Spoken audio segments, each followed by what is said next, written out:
This is Private Jones of the Armed Forces Radio Network, and I am here live about to reach the front lines where the Germans have just invaded Poland.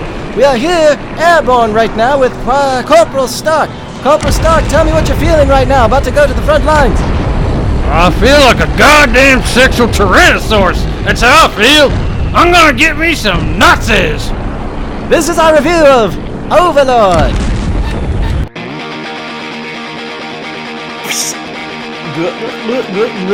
So on the weekend of Veterans Day, where we are honoring all armed service members, whether they're active, whether they're retired, we thought that we would review the film that's very patriotic, that's all about kicking the shit out of Nazis in World War II. And some zombies. So we just saw Overlord. John, what'd you think of this movie? Overlord was a lot of fun. This movie starts out really great. It's like a blast of energy at the beginning. And my biggest issue was that the movie just couldn't sustain that entertainment level that it starts off with. It sets the bar real high for itself. It does. And you said the word fun. And when you think of World War II films, sometimes those don't always come together unless you're that kind of weirdo. But I want to get into some positives about the film right off the bat, because I really did enjoy the movie. As a war movie, it really kind of works as an isolated story of a small little unit that has a specific task to do, kind of in the vein of Saving Private Ryan. You know, they're paratroopers, so they draw people all over the place during that time for different little missions and things.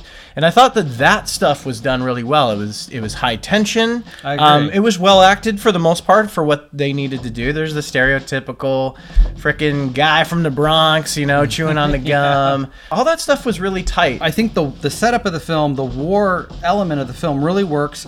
There's some really believable moments of war action to some degree in the film. I do think that there's some characters that present themselves as sort of the point of moral obligation and duty during time of war, and I like that. That's sort of the background of you know, the theme of the movie, because when it goes into this crazy laboratory of Nazis running experiments, trying to it's basically these Nazis are trying to reanimate the dead to sort of make them like psychotic super soldiers to an extent, to take over the fucking world, because that's all the Nazis really want to do. The typical Nazi super soldier storyline. And I like that there's a character that's the moral center, and he keeps it together really well. And I think that guy, I thought he did a really good job. And I really liked. I thought you were going to say Russell Wyatt, because he was at least a sense of duty. I mean, both of those characters, if you're talking about the main character and there's the moral focus, and Wyatt then there's Russell, the sense or whatever. and I kept getting reminded of Stargate with David Spade or whatever, or what's his name?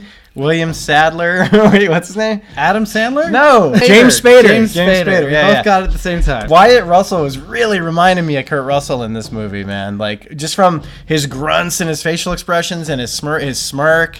Yeah, you mentioned that at the end of the film, and I wasn't thinking Stargate at the time, but I certainly picked up on, you know, that he was giving the most Kurt Russell performance I've ever seen him give. Because he's never given a serious one before. Yeah. Like you said, he's always playing a stoner, kind of a goofball. There's a paratrooping intro scene that is super intense. It's somewhat kind of shot in a one take, and I found it to be far more exciting and thrilling than Mission Impossible's Tom Hanks fucking jumping out of an airplane 170 times to get the one shot right. You know, people falling out of planes and airbursts going off everywhere around him, and this guy just like tumbling to his death. You don't know if he's going to survive, and we won't spoil it, but it's a very exciting, intense opening to this movie. That opening scene is a build-up of tense pieces all kind of connecting together one after another. That scene is brilliant. Yes. It is really great. And that's why the movie has a really hard time after that first 10, 12, 15 minutes or so. Yeah, I mean, it's still good for a while.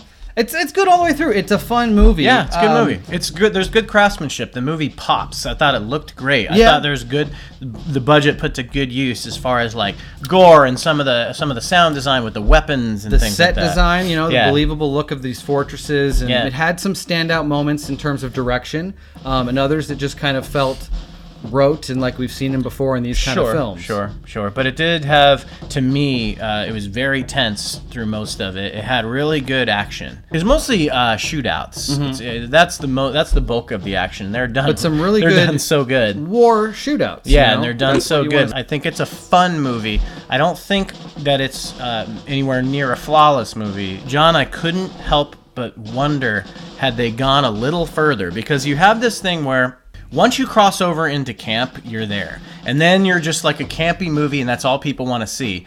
I think that this movie was walking the line, and because it didn't really go too far camp or too far serious, it's kind of stuck in the middle with sort of a predictable plot, and really no twists or turns. Like, the reveals aren't ever done as twists, which isn't necessarily a bad thing, but there's never a shocking whoa, like it's always just, it's kind of just laid out for you very simply. I also thought that there was a lot of really bad decision making in this movie. Not just because it was predictable, but also because the person would do something really stupid, in my opinion, in the moment. It wasn't scary or... No, you're right. Some of the later moments of action, it's weird.